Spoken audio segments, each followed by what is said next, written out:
singing. They say that I have an amazing voice and that I should go somewhere where there's a singing teacher. That's why I wrote to Priscilla. And you heard what she said in the letter, Oba.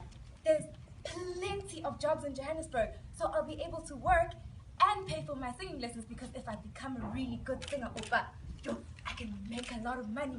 People that sing on the radio and the TV make a lot of money, Oba. Then maybe you can come and stay with me if you want to. Forget about these old landman acres and come live with me in Johannesburg in a big house with a proper garden. Look, Oba, look. I've almost got half the money for the train ticket.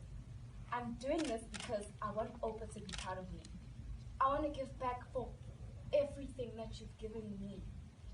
But I can't do that if I stay here, Opa. There's nothing in this valley for me, Opa.